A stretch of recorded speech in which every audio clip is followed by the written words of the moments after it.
Boa tarde, pessoal. Bom, hoje a gente vai ver um pouco sobre vulnerabilidades web. Então, como que funcionam as principais vulnerabilidades que a gente encontra em aplicações web, em websites, e que são muito comentadas também. Mas antes de tudo, vamos lá. Quero mostrar um pouco para vocês dos principais recursos que podem ser úteis para quem se interessar nessa parte da web, e onde que a gente pode treinar, pegar mais informação, alguns cursos. Então, particularmente um site que vem ganhando bastante força dentro da segurança tem sido o INI, que é realmente INE.com, ine.com, e ele tem... Agora ele está com todos os cursos das certificações da eLearn Security, que são certificações práticas. O preço não é muito barato não, mas deu uma diminuída nos últimos tempos. Mas o curso de EJPT, que é de Junior Penetration Tester, que é o curso inicial para quem quer se desenvolver nessa área, esse curso ainda é gratuito, inclusive os laboratórios, que a gente vai fazer alguns hoje. Mais específico, ali na INE a gente tem tanto curso de pentest em geral, algo mais focado para web, algo mais focado para máquinas, algo mais focado para rede, então tem bastante variedade. Em web, tem um site que eu gosto bastante, principalmente para treinar um pouco, que é o Pentester Lab. Pentesterlab.com. A gente vai fazer alguns laboratórios deles hoje também. Para quem tiver interesse aí, tem bastante exercício gratuito também. E também com conta de estudante tem bastante desconto na assinatura do Pentester Lab. Acho que para assinar por 3 meses fica metade do preço ou menos ainda. E recomendo bastante, já assinei por um tempo esse aqui também. Bom, vamos começar então.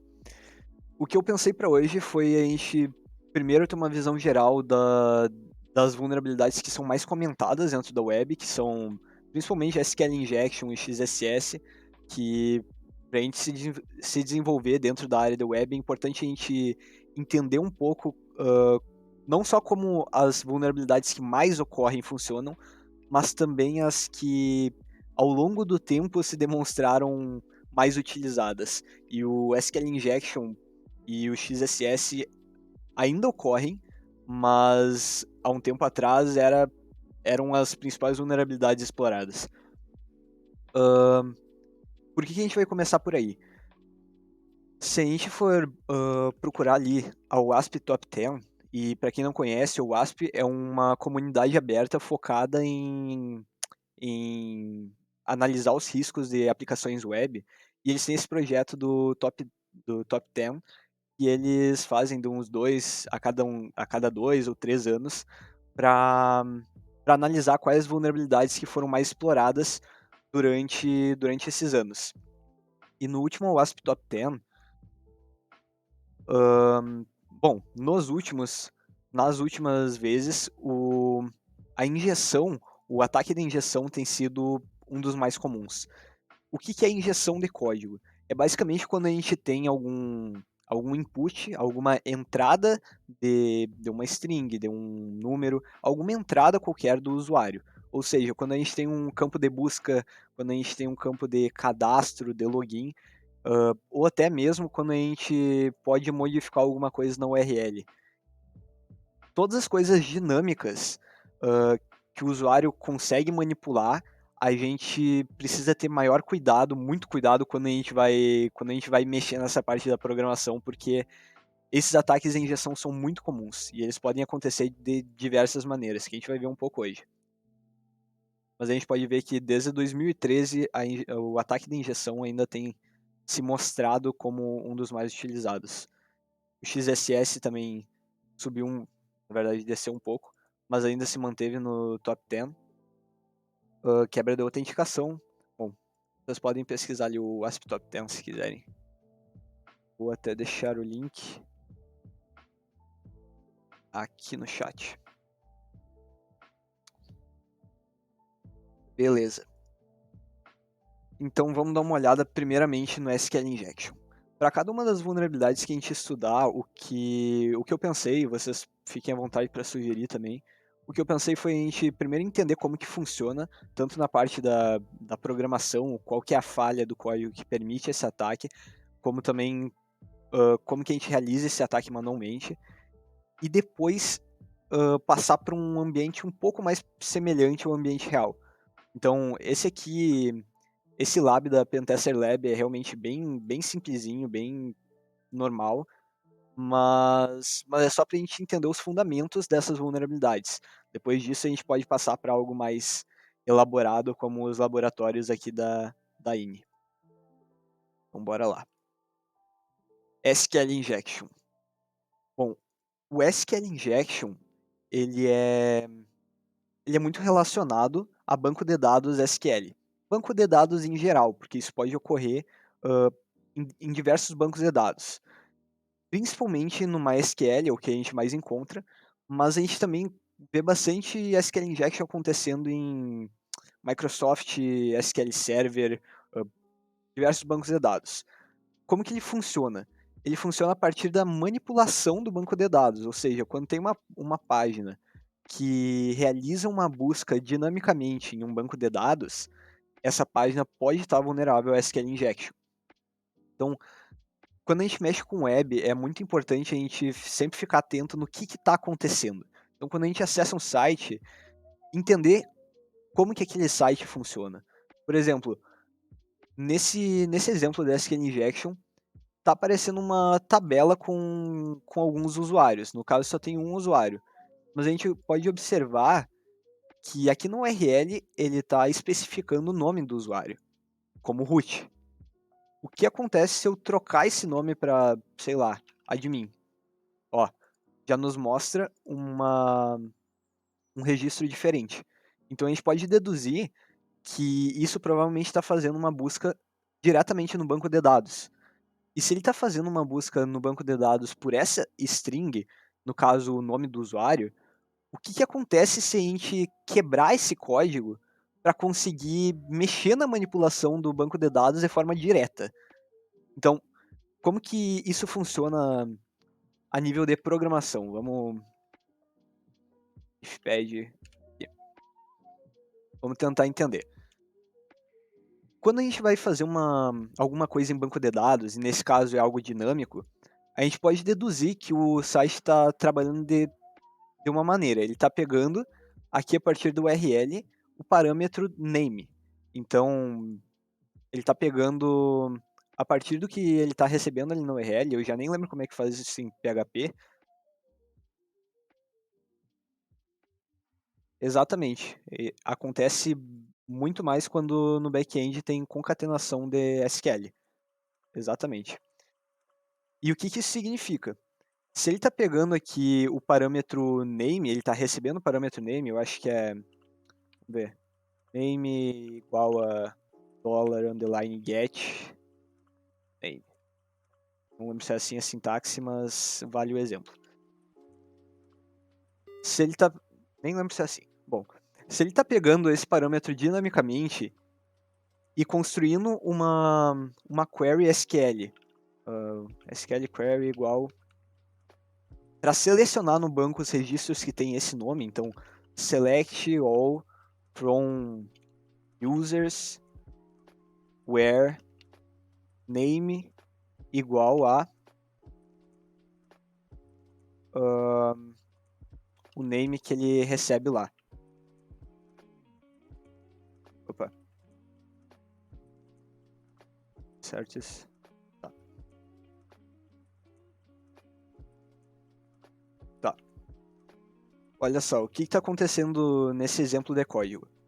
Ele está pegando dinamicamente o parâmetro name que ele recebe no URL e ele está formando uma query para pesquisar esse nome no banco. Ou seja, selecione todos os registros da tabela usuários, e aqui é só um exemplo, não quer dizer que a gente tem que saber o nome da tabela, por exemplo, onde o nome for esse nome que ele recebeu. E vocês podem ver que como o nome é uma string, a gente tem que colocar entre aspas simples ou duplas dentro do banco de dados. Como que a gente pode validar isso? Imaginem se eu colocar aqui no parâmetro, por exemplo, uma aspa simples. O que vai acontecer? Quando ele pegar isso aqui, então vamos refazer essa query para ver como que vai ficar depois do input. Nesse caso aqui, ficaria assim a query. A query ficaria assim.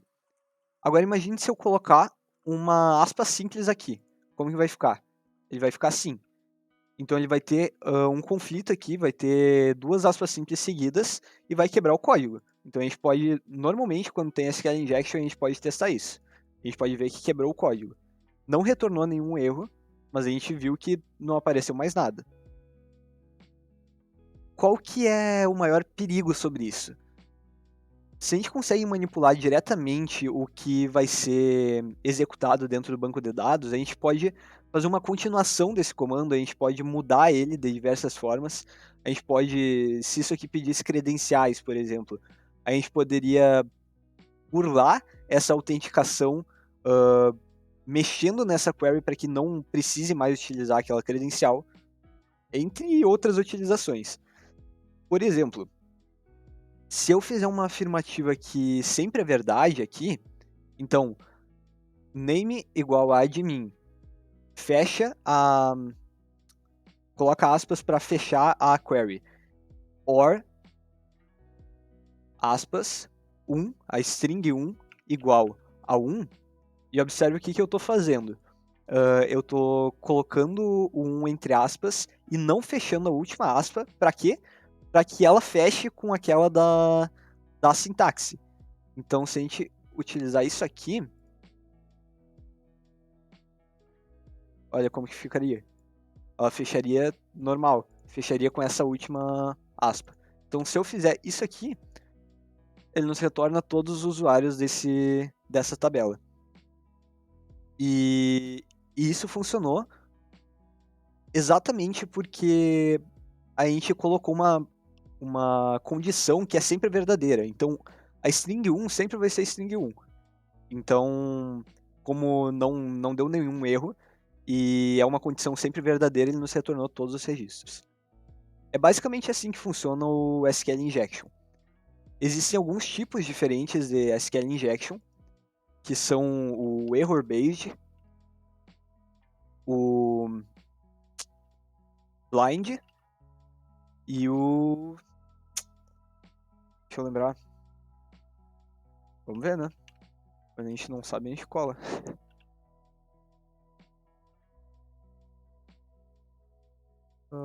Não é esse que é. Bom, o que não importa muito os nomes também para nós nesse momento. Qual que é a diferença entre eles? É o que o output da página nos retorna. Então, por exemplo, nesse caso, o output quando a gente errou, ele não nos retornou nada. Então ele acaba não sendo um error based, porque ele não nos retornou um erro em que a gente pode ir testando as outras coisas partindo desse erro. Mas a gente consegue mesmo assim manipular sem ver o erro. O Blind SQL Injection, normalmente, ele não nos dá resultado nenhum. Como assim não nos dá resultado nenhum? Quando a gente faz uma query aqui, do jeito que a gente tinha feito, ele nos retornou um resultado. E a partir do momento que a gente vai modificando essa query, ele nos retorna resultados. O Blind SQL Injection é quando existe algum outro mecanismo que impede o site de nos retornar um resultado válido. Então a gente não consegue ver o resultado, mas a gente consegue inferir ele. Como? Se a gente continuar, e eu não vou lembrar exatamente o comando, mas a gente pode testar até mesmo o tempo da espera. Então a gente pode falar, eu quero verificar se o nome do primeiro usuário começa com A. Se começar com A, o nome do primeiro usuário, o nome do usuário com ID 1, ele vai esperar 5 segundos para nos retornar a página. Então a gente pode colocar ali um sleep de 5 segundos. E se ele realmente der o sleep, então é porque realmente começa com A. E a gente pode fazer esse tipo de inferência. Vamos pegar um labzinho aqui. Para ser algo mais próximo agora. E aqui tem bastante exemplo diferente, mas a gente não vai se prender muito neles porque eles acabam sendo mais simples. Mas, por exemplo, nesse aqui, se eu tentar fazer de novo aquilo que a gente tinha feito, a diferença é que cada site pode utilizar formas de validação, e isso se encaixa para qualquer coisa que mexa com input.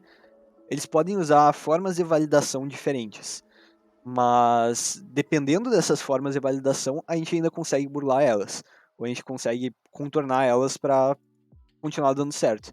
Então, nesse caso, ele tem uma validação para espaços, então ele não permite espaços. Mas não tem só um jeito de fazer as coisas, né? Então, o outro jeito da gente fazer esse OR, essa verificação,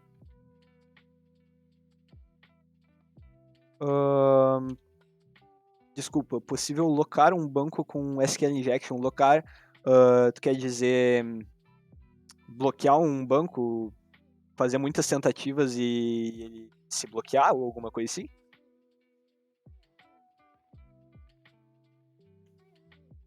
É possível, porque dependendo da proteção, se tiver algum mecanismo de IPS, de prevenção de intrusão ou alguma coisa assim, ou até mesmo alguma regra de firewall, ele pode, se a gente fizer, se ele detectar que está indo para o banco strings que pareçam com as mais comuns no SQL Injection, então está sendo executado no banco as queries, sei lá, union, select,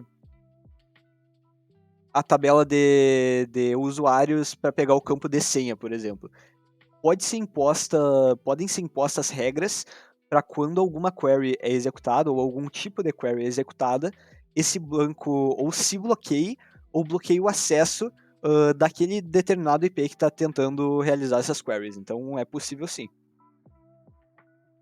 E além de locar um banco utilizando SQL Injection, também é muito possível a gente pegar todos os dados desse banco. Isso já foi feito em muito vazamento de dados, né? Porque se tu consegue encontrar um SQL injection que, que te dê permissão para consultar algumas tabelas dentro do banco, tu consegue fazer o dump de todos aqueles dados. Então tu consegue ter acesso àqueles dados e, bom, é vazamento de dados isso aí, né? Data breach. Certo. Esse exemplo só para mostrar outra forma de fazer o OR. Mas é isso aí. Vamos startar o lab de SQL Injection. O SQL Injection é bem perigoso. Hoje em dia é um pouco mais difícil de encontrar, não vou dizer impossível, porque alguns sites de bom, alguns sites que não têm muito investimento em segurança, que são sites mais simples, eles ainda têm bastante SQL Injection. Mas esses sites de empresas maiores já não é tão comum a gente encontrar esse tipo de vulnerabilidade, porque o pessoal já está mais atento. Beleza. Baixando a VPN aqui.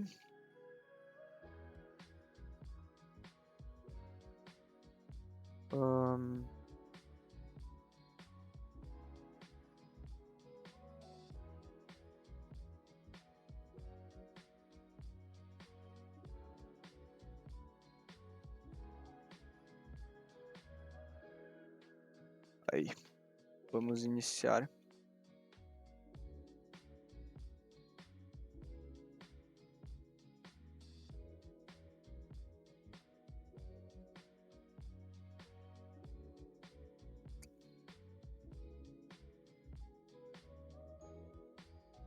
Aí, VPN iniciada. Vamos ver o que nos dá de instrução. Esse site aqui, esse IP.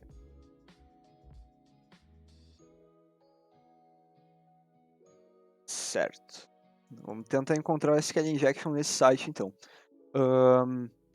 É importante deixar bem salientado que existem ferramentas que encontram ou exploram as vulnerabilidades SQL Injection, assim como quase todas as outras vulnerabilidades de forma mais automática.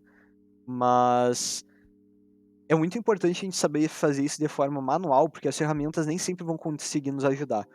É muito comum que tenham condições específicas em sites que as ferramentas não suportem.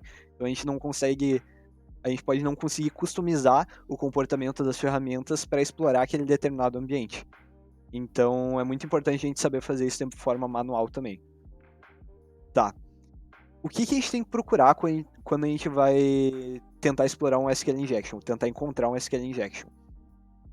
Primeiramente, qualquer input do usuário. Então, aqui a gente tem um login. Então a gente já pode deixar, vamos anotando aqui os inputs. Tem o login da página inicial. Na página news tem várias notícias. E aqui a gente tem um errinho de PHP, então a gente já sabe, bom, já dá para saber que é PHP também.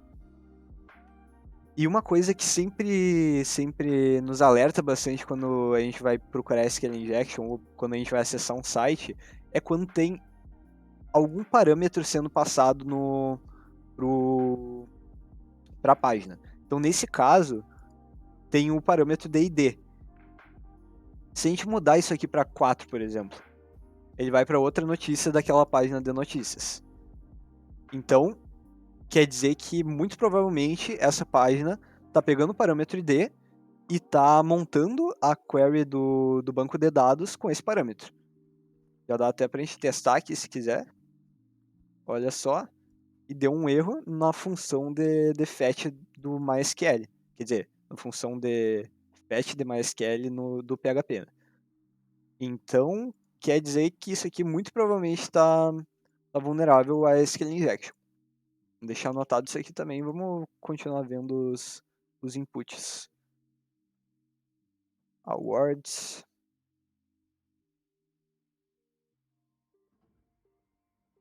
Sign up. E não tem nada. Só tentar logar para ver o que acontece.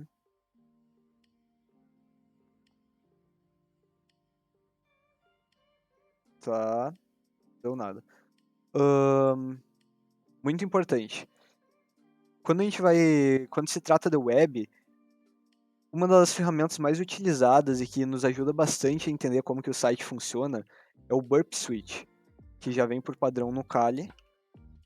E o que essa ferramenta faz? Ela basicamente age como um proxy entre o nosso navegador e os sites que a gente vai acessar.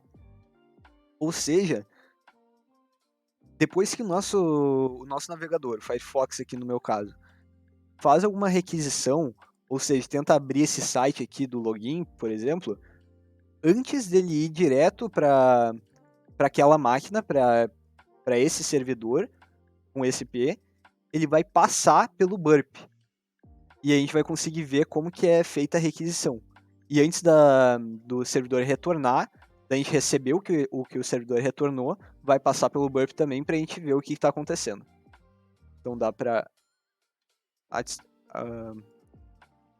acionar o burp aqui. Se a gente tentar recarregar, só a gente já consegue interceptar o que a gente está fazendo. Tá. Beleza. Deixar off por enquanto. Tá, beleza. Vamos tentar explorar primeiro a página de notícias, que a gente já viu que é possível explorar. A gente conseguiu identificar. E o que acontece se a gente fizer aquela mesma coisa que a gente estava fazendo antes? E ainda não deu. Se a gente comentar depois. Eu também.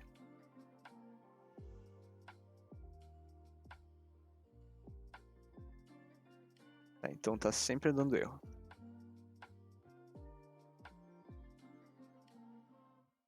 Tá. Olha só. O que aconteceu aqui, acredito eu, vamos conferir, né?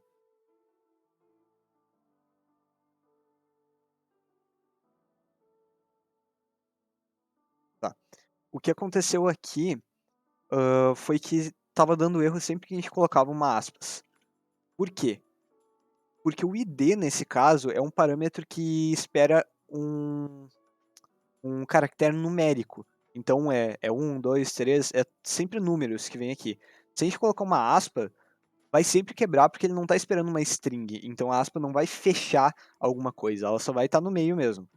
Então, quando se trata de strings, é importante a gente utilizar com aspas.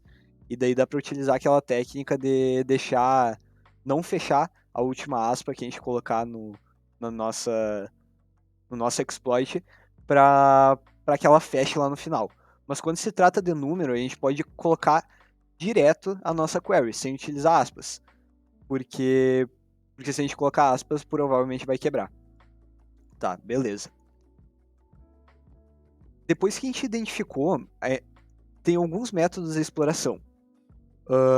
Como o nosso foco aqui hoje não é ver todas as metodologias de exploração de cada um desses ataques, e sim como identificar eles e como que eles funcionam, a gente vai utilizar algumas ferramentas mais automatizadas para fazer esse processo.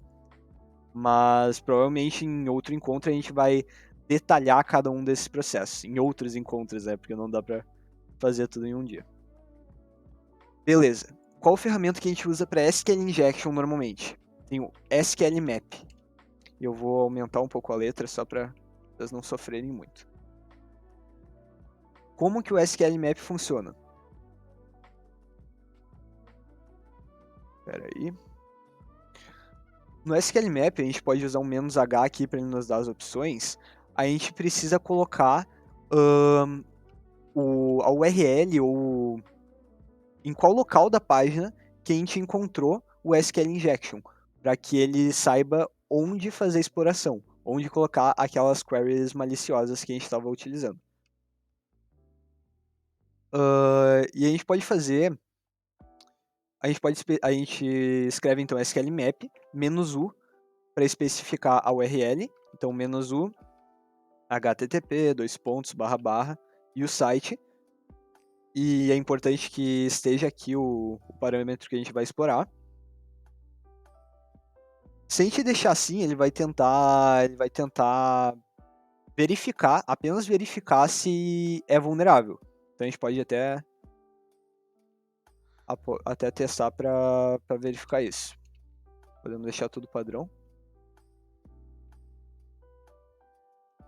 E aqui ele está fazendo uma série de testes, então ele tá fazendo muitas daquelas queries maliciosas para tentar identificar qual tipo de banco de dados, nesse caso, que o MySQL está rodando. Então, primeiro ele testa o MySQL, depois, se não for MySQL, provavelmente ele testaria o MS SQL, que é da Microsoft, e assim por diante.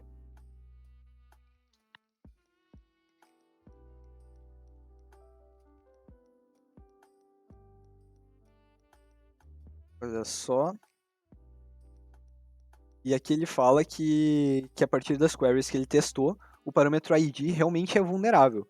E pergunta se a gente quer testar os outros. Como a gente já identificou que é vulnerável, não precisa testar os outros. Então dá para deixar padrão.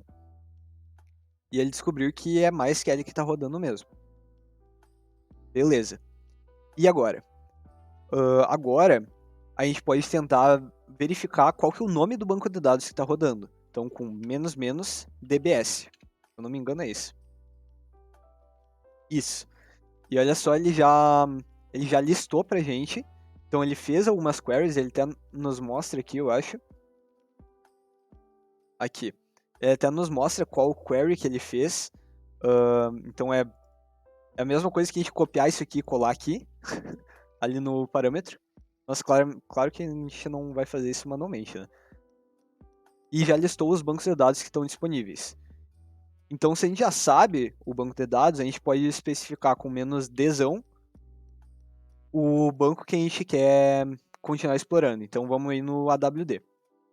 E para listar as tabelas do banco de dados, a gente coloca um --tables. E ele já nos lista todas as tabelas. E olha só que interessante. ele tem o banco de dados dos awards, que só lista ali, o banco de dados das news, que é o que a gente estava, o parâmetro, que é a página que a gente estava explorando, e também tem uma tabela de contas, que provavelmente é para fazer login. Então, se a gente já sabe qual tabela que a gente quer explorar, que nesse caso é a de contas, né, para a gente conseguir logar, a gente especifica com menos T, T maiúsculo, e o nome da tabela, e depois menos menos columns, para a gente enumerar quais as colunas dessa tabela. Então tem display name, e-mail, ID e password. Ou seja, dentro do banco de dados, primeiro tem os bancos. Dentro dos bancos tem as tabelas. E dentro das tabelas tem as colunas. Vocês podem imaginar como é que eu vou fazer isso? Vocês podem imaginar o banco como se fosse o quadrado inteiro. Para quem não conhece nada sobre banco, o banco seria o local em que tudo vai ser armazenado. E as tabelas seriam, bom, tabelas diferentes que a gente pode mexer. Dentro dessas tabelas, como vocês podem imaginar, tem linhas e colunas. Então, cada linha assim, né? Cada linha vai ter um registro. E cada coluna vai ser um dado. Então, aqui a gente pode, depois que a gente numerou as colunas, nessa tabela tem essas 4 colunas. E em cada uma das linhas tem um registro com esses 4 dados. Então, se a gente já sabe as colunas que a gente quer explorar, nesse caso vamos pegar os dados vamos ver, e-mail, vírgula, password. Ou seja, a gente vai pegar da coluna de e-mail e da de password. E para a gente fazer o dump dos dados, menos menos dump. E aqui ele já nos deu todos os usuários que estão disponíveis aqui. Então vamos testar, né? Um admin aqui.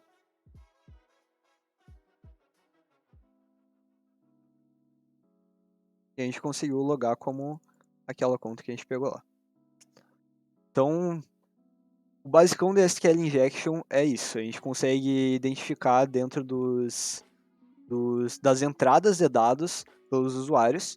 Isso aí que é o ponto de vulnerabilidade. A gente consegue testar normalmente colocando alguma aspa simples ou tentando quebrar a sintaxe daquela query. E depois disso a gente pode utilizar uma ferramenta automatizada para tentar fazer o resto. Nem sempre vai ser possível, mas a gente pode testar. Beleza, a gente conseguiu pegar as contas então. Agora vamos passar para o XSS.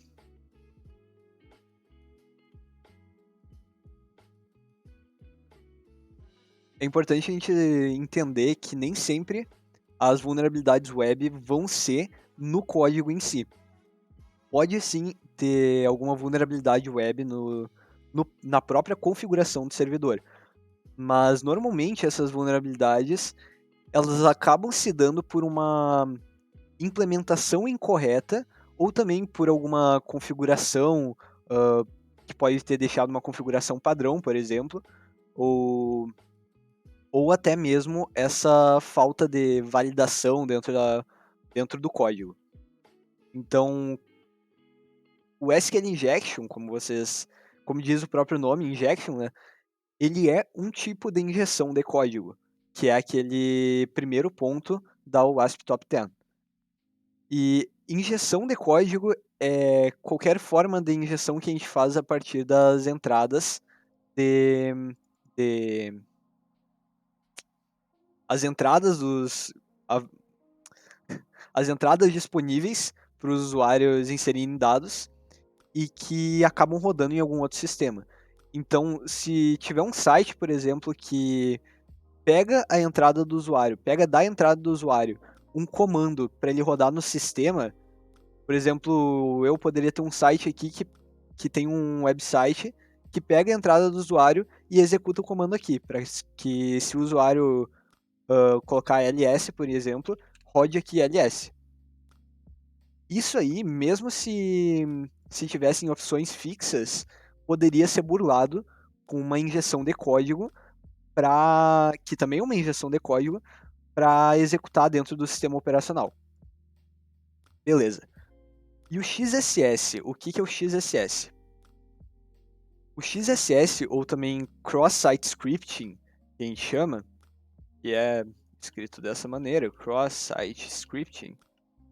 Acho que até tem um briefing aqui. Tem como aumentar essa tela? Tá bom. O Cross-Site Scripting, ele funciona a partir da impressão de código dentro da impressão de código no output dos sites. Ou seja, vamos ver aqui. Esse primeiro exemplo aqui, fica mais fácil a gente entender com exemplos. Esse primeiro exemplo, ele pega aqui da entrada do usuário o nome dele, ou seja, nesse caso é hacker, e ele imprime na tela. Então, ele pega a entrada e imprime na tela. Normalmente, é quase sempre assim. Pega uma entrada e imprime na tela. Até se a gente for ver no código fonte, a gente vai ver que realmente está impresso aqui. E é muito importante olhar o código fonte, depois a gente vai ver por quê. Se eu mudar isso aqui para Yuri, por exemplo, ele muda aqui também. Mas, como a gente bem sabe, isso aqui é HTML. Isso aqui é basicamente um texto que está sendo impresso dentro do HTML. E se a gente colocar alguma coisa do HTML aqui, por exemplo, se a gente botar um H1 para que H1 Yuri, para que isso fique com o formato de título, o que acontece? Vocês podem ver que muda ali também. Então, aí que está o ponto de vulnerabilidade do XSS. Por que inserir HTML vai fazer o site ser vulnerável? Se a gente consegue inserir HTML, é muito provável, a não ser que tenha uma validação muito boa, que a gente também consiga executar JavaScript. Então, se a gente botar uma tag script aqui e colocar, sei lá, para dar um alert com o número 1. Se a gente botar essa tag, olha só, ele nos dá um alert com o número 1. Se a gente for ver o código-fonte, é por isso que é importante ver o código-fonte para a gente entender o que está acontecendo, ele realmente colocou dentro do HTML uma tag script, que ele interpretou como um script, e rodou o JavaScript de dentro. Por que isso muitas vezes acaba sendo perigoso dentro de um website? O JavaScript, ele normalmente tem acesso a algumas propriedades dentro do website. Então, se a gente tiver um login, por exemplo, e esse login guardar um cookie no nosso navegador, ou seja, uma identificação da nossa sessão, para saber que a gente realmente está logado e quando for comunicar com o servidor ter essa sessão, né? A gente consegue acessar também por aqui. Então, nesse caso, eu acho que não vai ter nada. Mas se a gente digitar dentro do script um document cookie. Opa. Não lembro se é função. Acho que não. Tá. Então aqui ele realmente. Só faltou dar o alert, né? Aqui realmente ele não tem um cookie. Mas se ele tivesse, a gente poderia mandar essa URL aqui para alguém e dentro do script fazer um método que, quando a pessoa abrisse esse site que a gente enviou para ela, esse cookie dela, ou seja, a identificação de que ela realmente está logada, de que isso fosse retornado para a gente. E se a gente pegar isso, a gente consegue modificar no nosso navegador e burlar essa autenticação. A gente consegue logar como ela sem a utilização de senha, e sim somente com um cookie. Então, se a gente já entendeu como que isso funciona agora, vamos dar uma olhada nesse exemplo do laboratório da INE.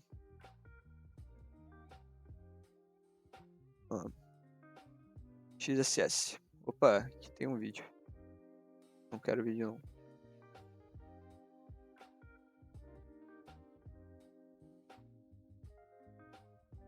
Aí dica para quem for utilizar a INE, façam todos os laboratórios, principalmente aqui do EJPT, dos outros eu ainda não sei, porque na certificação da EJPT, muita coisa é igual ou muito parecida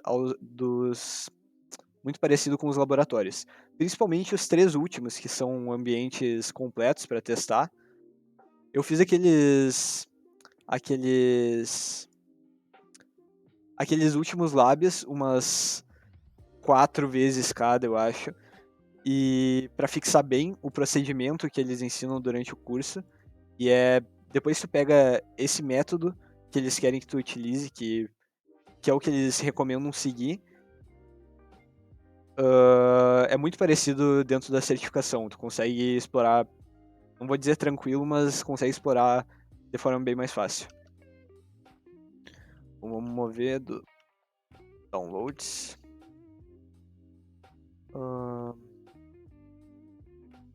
Site scripting.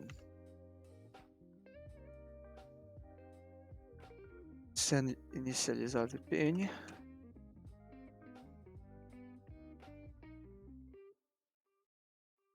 A senha.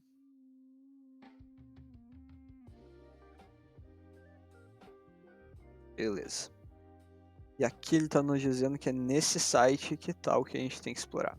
Tá? A gente já acessou aqui, na verdade, mas vou. Beleza. Qual que é o primeiro passo para a gente identificar também? Naquele mesmo método que a gente abordou o SQL Injection. O que a gente tem que procurar dentro do site? A gente tem que procurar quais são as entradas que a gente fornece ao site que são retornadas na tela, de alguma forma. Então, aqui tem um campo. Se a gente colocar teste, vocês podem ver que quando ele pesquisa, ele retorna isso na tela também, que eu digitei, que é teste. Então, se eu colocar um H1 teste, para ficar em formato de título, isso também acontece. Então, ele também fica em formato de título. Se eu botar um script para alert 1, também dá certo. Então, esse é um dos pontos de entrada de XSS. Tem na verdade, tem 3 principais tipos de XSS, mas os mais utilizados, os mais vistos, os mais perigosos, no caso, são 2 específicos, que é o... Estou esquecendo todos. O Reflected, ou XSS refletido, e o Stored, ou seja, armazenado. Nesse caso que a gente testou agora, é um XSS refletido. Por quê? Porque isso aqui, isso que a gente digita ali, ou seja, o script, por exemplo, ele não fica armazenado no site. Então, se alguma pessoa abrir essa página, não vai rodar para ele, a não ser que ele pesquise por aquilo. Então, isso é o refletido. Quando a gente coloca, ele executa. O que é o armazenado? Vamos ver aqui. A gente pode ver que aqui tem uma parte de blog, onde tem comentários. Uma parte de contato, que a gente pode deixar um feedback, e uma parte de login.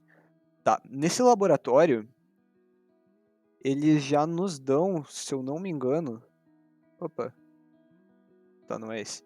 Eles já nos dão credenciais para acessar o login do site. Não é a credencial da admin, mas é a credencial. Então, quando eu estou logado, eu posso deixar um comentário dentro do blog. E o que isso nos ajuda? Vamos testar primeiro. Teste. Então, ele adicionou o nosso comentário. Object teste e a mensagem teste. E se eu colocar um H1, vamos testar nos dois, porque a gente não sabe qual deles que é vulnerável, se algum for. Se eu colocar um H1, nenhum deu certo. Interessante.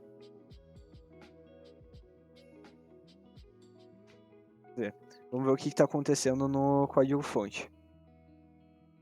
Pesquisar pelo teste. Olha só. Ele tá Ele está convertendo as tags nesses caracteres para conseguir imprimir. Beleza, como que a gente pode burlar isso então? Ou melhor, vamos ver de novo, vamos ver se tem outro jeito da gente conseguir modificar. Tá. Um tá dentro de um span e o outro tá dentro de um P. Tá, beleza.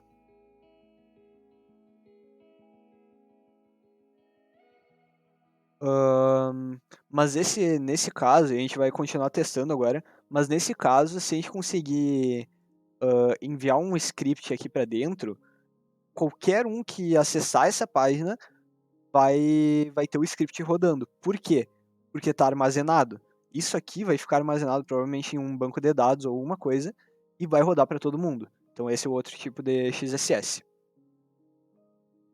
Beleza. Qual que é o perigo disso? Aqui a gente pode ver que a gente tem uma sessão. Então a gente logou. A gente precisa de alguma coisa aqui no nosso navegador que fale que a gente realmente está logado e que a gente é esse cara aqui, é o attacker. Como que essa informação é guardada dentro do nosso navegador? Em formato de cookies. Então, o PHP, o servidor PHP desse site, ele nos mandou um cookie para a gente armazenar, que nos identifica quando a gente vai se comunicar com o servidor. E é esse aqui.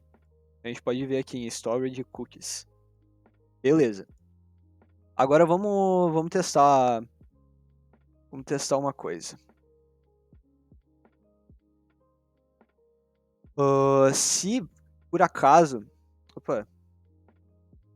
Se eu tô logado como um attacker, ou alguma pessoa tá logada dentro do site, e vou até separar aqui. Vamos abrir uma guia anônima para não guardar o login. De novo. Aqui. Vamos acessar o site. Aí.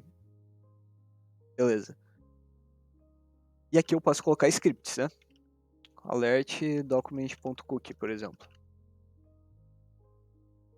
E fechar o script.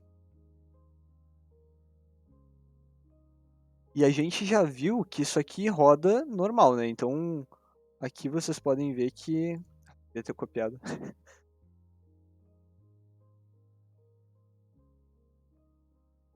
E o padrão para testar, normalmente o pessoal testa com isso aqui mesmo, um script simples com um alerta ou alguma coisa assim.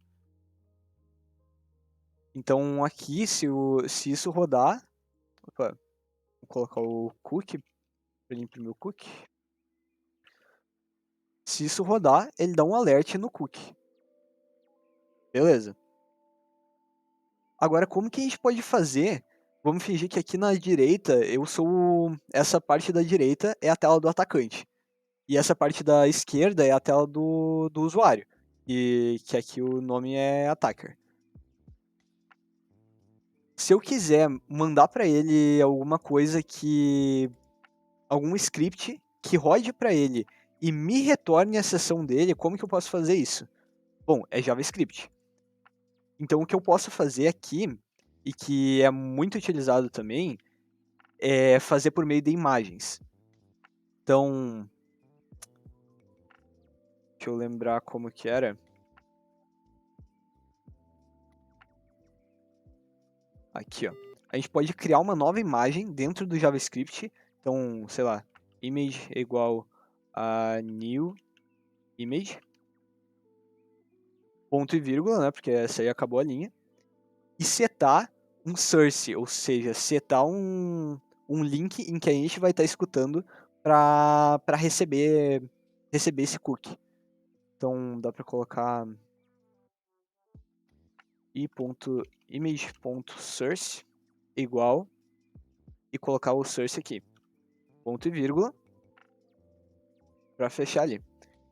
Qual o link que a gente vai utilizar? A gente pode deixar na nossa máquina rodando um servidor, escutando em alguma porta, ou a gente pode utilizar um serviço online. O serviço online que eu gosto de utilizar é o webhook, webhook.site. que estava aberto na outra, deixa eu fechar. Então o webhook ele nos dá uma URL única que a gente pode utilizar para receber requisições. Então, vamos copiar a nossa URL, copiei aqui. E a gente vai setar isso como source da imagem. Só que, além disso, no source ele ainda vai ter mais alguma coisa, que vai ser um parâmetro. Parâmetro cookie, por exemplo. Dá até para colocar, não precisa ser cookie necessariamente, dá para colocar qualquer string, mas vamos colocar cookie para ficar autoexplicativo. Mas não sei se precisa do escape, mas vamos testar com document.cookie. Beleza. Tá. Então, o que isso aqui faz? Por que a gente está criando uma imagem dentro do script? Porque quando a gente cria uma imagem dentro do HTML, o que esse site vai tentar fazer? O que o HTML vai tentar fazer? Ele vai tentar pegar o endereço dessa imagem, ou seja, vai tentar pegar desse endereço aqui, fazer uma requisição para lá, para pegar a imagem e colocar ela na tela. Só que no nosso caso, a gente não tem nenhuma imagem. O que a gente vai fazer é fazer com que essa requisição que acontece quando tu cria uma imagem, ela venha para o nosso site, só que enviando o cookie. Ou seja, dentro dessa URL que o site nos forneceu, a gente pode colocar o que a gente quiser como parâmetro, porque ele vai receber aqui. Então, nesse caso, a gente colocou um parâmetro cookie. E daí colocou para ele mandar o document.cookie. Vamos tentar fazer isso. Então, se o atacante mandar essa URL para o usuário e ele, no caso é, vamos ver como é que tá aqui, eu acho que não dá para modificar, mas vamos, a fim de só demonstrar como que isso funciona, vamos testar. Quando o usuário rodar isso, a gente recebe aqui também. E olha só, essa URL que o usuário fez a requisição. Então é o URL normal, só que com o cookie, que é PHP SESSID, que é o início, e esse porcentagem 3D é o igual, só que codificado. Eu esqueci o nome certo agora, mas é no formato de HTML para poder imprimir. Então a gente não precisa desse porcento 3D, a gente precisa só do cookie. Então vamos pegar. E agora, se o atacante aqui, ó, vocês podem ver que não está logado nem nada. Mas se eu for lá, aqui eu tenho uma extensão para mudar os cookies. E eu colar o cookie que eu recebi a partir do exploit lá do usuário, e eu salvar, olha o que acontece quando eu recarregar a página. Vou estar logado direto. Então, o XSS é muito perigoso, principalmente nesse sentido. Se não tiver primeiro uma validação para ver o que o usuário tá colocando e ter todos os métodos adequados para não rodar nenhum script, para não colocar nenhuma tag. E além disso, ter uma política para os cookies não ficarem iguais para sempre e mudarem a cada login, por exemplo, o site vai conseguir ser atacado se ele estiver vulnerável a XSS. Então, por que isso está acontecendo? Porque o site não implementou nada que, por exemplo, dissesse que uma vez que está logado, o cookie muda ou alguma coisa assim, sabe? Então, se tivesse isso, já provavelmente preveniria o ataque de XSS. Bom, mas vamos continuar dando uma olhada naquele blog. No blog ele não deixou a gente colocar nenhuma tag porque ele validou. Mas aqui no contato, ele também tem uma entrada de usuário. Então vamos testar. Teste.com.br. Ah, ele que eu enviei sem querer. Tá. Tá, então o que ele está imprimindo aqui é o nome do usuário e a mensagem. Então vamos tentar colocar um H1 aqui para teste. E no assunto também vamos tentar colocar. Isso vamos colocar um teste que ele não é impresso. E agora vamos ver. E ele também validou aqui, vamos ver o que está acontecendo.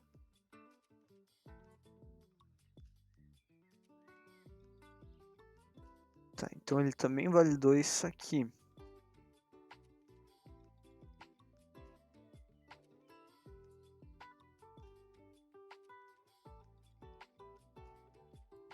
Tá.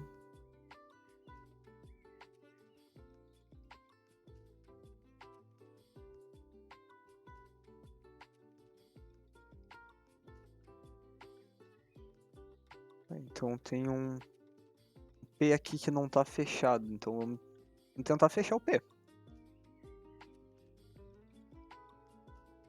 Abrir aqui.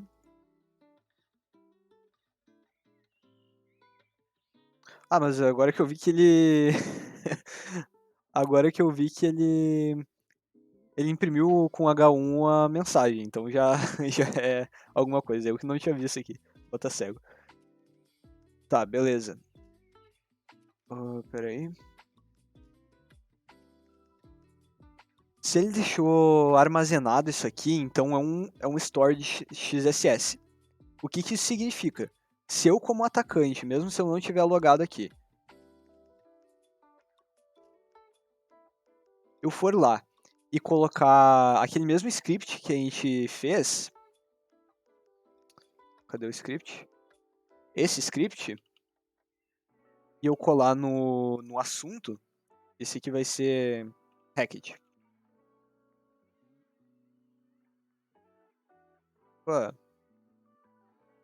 E eu dar um submit, vamos ver o que acontece, ó. Só tem essa. Eu vou deletar essa aqui. Quando qualquer usuário for tentar acessar essa página, a gente vai receber a requisição com o cookie do usuário.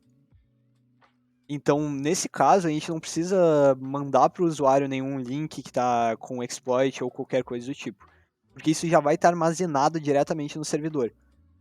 E, claro, nesse caso aqui, que a gente deixou com H1 e tudo, é muito fácil de perceber. Mas se a gente coloca, por exemplo, uma mensagem comum e deixa o script, é muito difícil que alguém vá conseguir perceber que tem um script rodando. Então é realmente bem perigoso. E qualquer um que viesse aqui, eu não sei se tem alguma coisa que o admin logaria ou alguma coisa assim.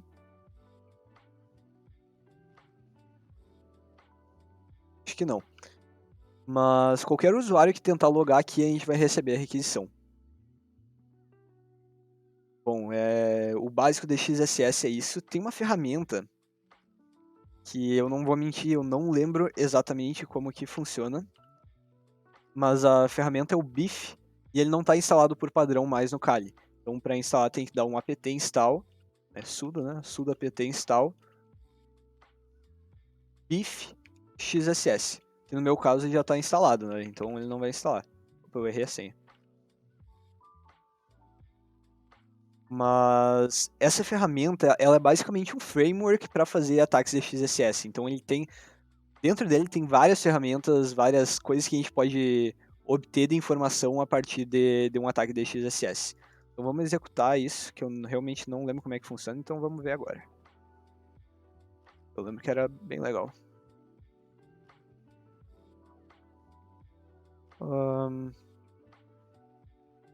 E o password.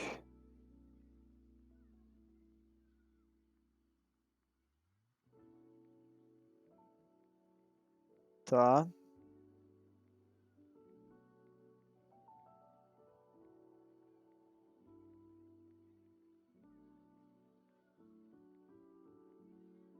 Tá, então ele iniciou um... Opa. Tá bom. Ele iniciou um servidor web pra gente conseguir mexer nele. E aqui ele tá falando que o script que a gente tem que colocar no XSS... Opa, que agora abriu. o script que... Opa! Vamos rodar no Firefox. O script que a gente tem que rodar é esse aqui. Então, o source dele é no nosso endereço, na porta 3000, na página hook.js. Então, vamos abrir essa página primeiro. O usuário é... Não sei qual que é o usuário padrão. Bife? É bife, tá. Tá. Então aqui no caso, ele nos mostra o nosso painel de controle, né? Onde a gente vai conseguir gerenciar quais navegadores a gente já infectou. Nesse caso a gente não tem nenhum. Mas se a gente colocar... E aquela máquina que a gente está tentando infectar está na mesma rede que a gente, né? Porque a gente está com VPN. Então se a gente colocar no script que a gente vai inserir... Ah, merda. Dá até para copiar aqui.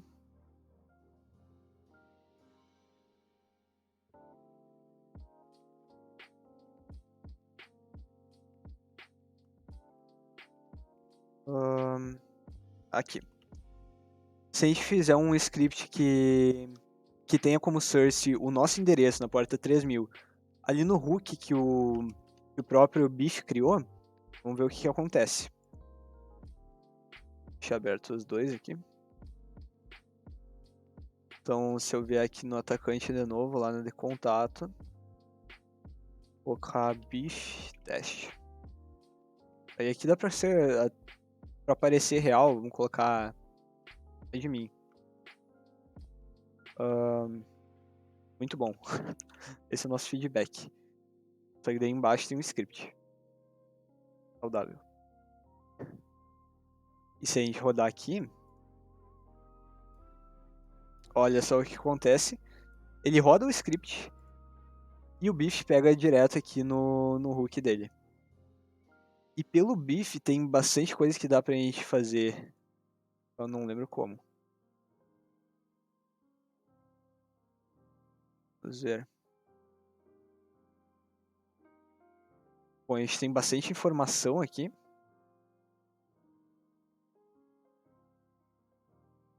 E dá pra gente rodar alguns comandos também. Vamos testar.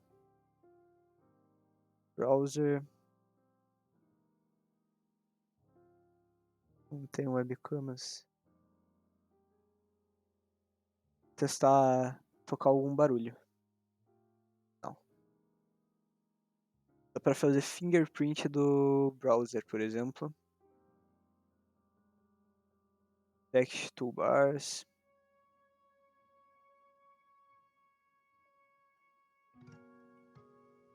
Não sei como é que roda agora.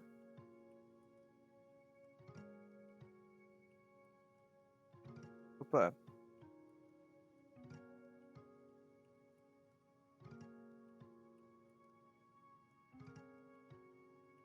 E não tá rodando? Não sei. Dá pra gente usar ele como proxy, dá pra fazer, sei lá o que é isso. Bom, mas o que eu lembro bastante era dessa parte de isso aí, de comandos. Então a gente pode tentar até mesmo isso aqui, ó, para substituir todos os hrefs das páginas que ele acessar. Então vamos colocar, é aqui o execute. Tá. Vamos colocar para ele substituir todos os hrefs para o Beef Project, por exemplo. Então execute, vamos ver se dá certo. Já que a gente tem um href, aqui tem um href. Então quando a gente clica em blog, ele vai para o Beef Project. Se a gente vai clicar em home, tá? Ele foi para o home. Agora eu não sei porque não está dando mais certo. Tá. Ah tá, ele pegou outro navegador. Mas dá pra gente ir lá e fazer a mesma coisa.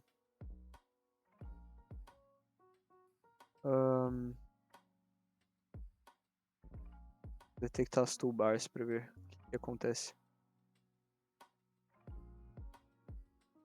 Detect extensions.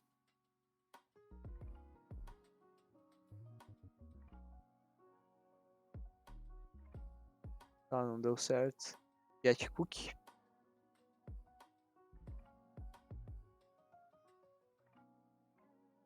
Então aqui ele já conseguiu pegar o cookie.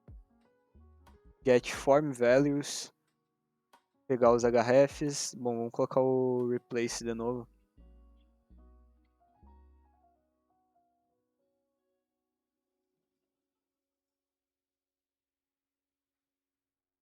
E depois que ele faz isso, vai dar certo.